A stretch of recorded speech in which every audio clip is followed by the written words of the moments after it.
நண்பர்களே அனைவருக்கும் வணக்கம். நேற்றைய தினம் நாடாளுமன்றத்திற்குள் நுழைந்த இருவர் நாடாளுமன்றத்தை பதற்றத்திற்குள்ளாகவும் பயத்திற்குள்ளாகவும் வைத்துள்ளார்கள். இந்த நாடாளுமன்றத்துடைய பாதுகாப்பு குறைபாடுக்கு காரணம் என்ன? யார் அந்த நபர்கள்? இவர்களுடைய பின்புலம் என்ன? இந்த வீடியோவில் பார்க்கலாம் நண்பர்களே. இது உங்களது த ஒயிட் நோட்டீஸ்.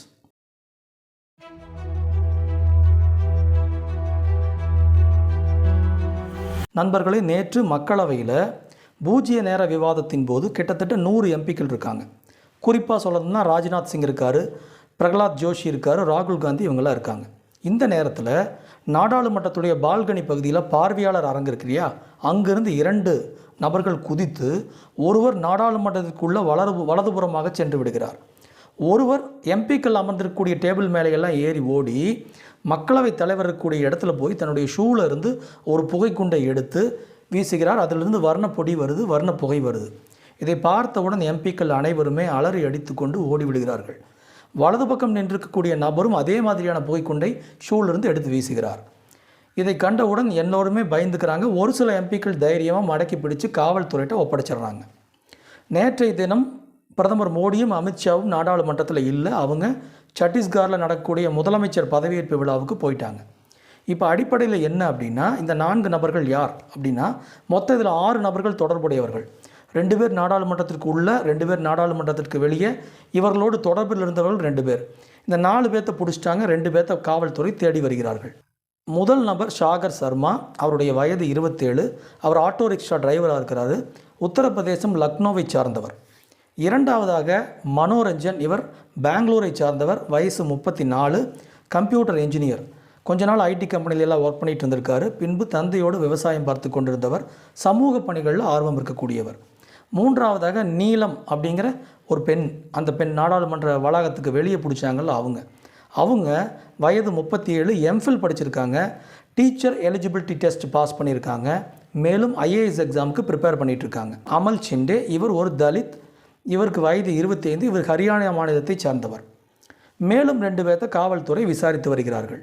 இவங்க 6 பேரும் பகத்சிங் ஃபேன் கிளப் அப்படிங்கிற ஒரு சோஷியல் மீடியா ஃபேன் கிளப் மூலமாக 6 பேரும் ஒன்றிணைக்கப்படுகிறார்கள். அதிலிருந்து தான் வந்திருக்காங்க. அதிகமாக இவங்க விவேகானந்தர் புத்தகங்கள், பகத்சிங் புத்தகங்கள் இதையெல்லாம் படிப்பவர்களாக இருக்கிறார்கள்.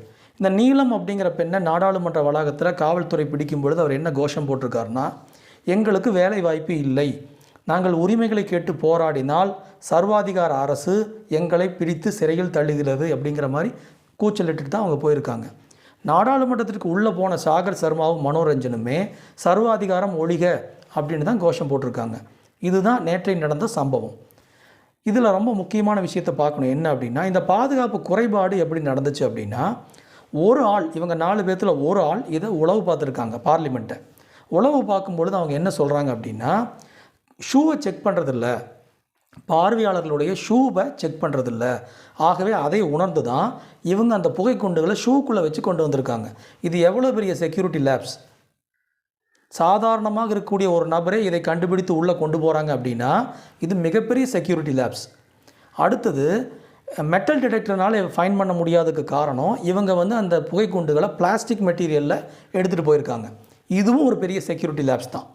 அப்போ மெட்டல் டிடெக்டர்னால் ஃபைன் பண்ண முடியாத பிளாஸ்டிக்கினால் ஆன ஏதாவது ஒரு ஆயுதங்களை உள்ளே கொண்டு போகிறதுக்கான வாய்ப்பு இருக்கிறது அப்படிங்கிறதையும் நம்ம புரிந்து கொள்ள முடிகிறது. இந்த செக்யூரிட்டி பிரீச்சை பற்றி கேள்வி கேட்டால் பாஜகவுடைய அமித் மாலவியா இருக்கார் இல்லையா, எப்போவுமே விஷம கருத்துக்களை எக்ஸ் வலைதளத்தில் போடக்கூடிய பாஜகவுடைய அமித் மாலவியா என்ன சொல்கிறாருன்னா, அந்த பெண் இந்தியா அலையன்ஸை சார்ந்தவங்க, அவங்க வேளாண்மை போராட்டத்திலையும் உமன் ரெஸ்லிங் போராட்டத்திலையும் இருந்தாங்க அப்படிங்கிற மாதிரி ஒரு கருத்தை பதிவிட்டிருக்காரு. அமித் மாலவியா அவர்களே, செக்யூரிட்டி லேப்ஸை பற்றி நீங்கள் என்ன சொல்கிறீங்க? அவங்களுக்கு எந்த விதமான டெரரிஸ்ட் லிங்க்கும் கிடையாதுங்கிறது டெல்லியுடைய சீனியர் போலீஸ் ஆஃபீஸர் ஒருத்தங்க சொல்லிட்டாங்க, தெளிவாக சொல்லிட்டாங்க. இது வரைக்கும் டெரரிஸ்ட் எந்த அவுட்ஃபிட்டு கூட இவங்களுக்கு தொடர்பு இல்லை, இவங்க எல்லாம் ஸ்டூடெண்ட்ஸ் தாங்கிறத தெளிவாக சொல்லிடுச்சு காவல்துறை. செக்யூரிட்டி சாதாரண ஒருத்தர் பார்வையாளராக போகக்கூடிய ஒருத்தர் கூட கண்டுபிடிச்சு பொருளை உள்ள தூக்கிட்டு போகிற அளவுக்கு தான் செக்யூரிட்டி இருக்குது. இதை பற்றி நீங்கள் என்ன சொல்கிறீர்கள்? அதை விட்டு போட்டு வேளாண்மை போராட்டத்துக்கு என்டிஎல் இருக்க கூட்டணி கட்சிகளும் தான் சொல்லுச்சு, ஆப்போஸ் பண்ணுச்சு. உமன் ரெஸ்லருக்கு எதிராக நடந்த போராட்டங்களுக்கு என்டிஏல இருக்கக்கூடிய கூட்டணி கட்சிகள் தான் ஆப்போஸ் பண்ணுச்சு. அவங்கள குற்றம் சொல்ல முடியுமா? நாடாளுமன்றத்துடைய பாதுகாப்புக்கு நரேந்திர மோடி அவர்களும் அமித்ஷா அவர்களும் நாடாளுமன்றத்திற்கு வந்து உரிய முறையில் இதை விசாரணை நடத்தி பொறுப்பேற்று பதில் சொல்ல வேண்டும். என்னுடைய கணிப்பின் ஒரு 2-3 மாதத்துக்கு நரேந்திர மோடி நாடாளுமன்றம் பக்கம் வரமாட்டார். நன்றி, வணக்கம்.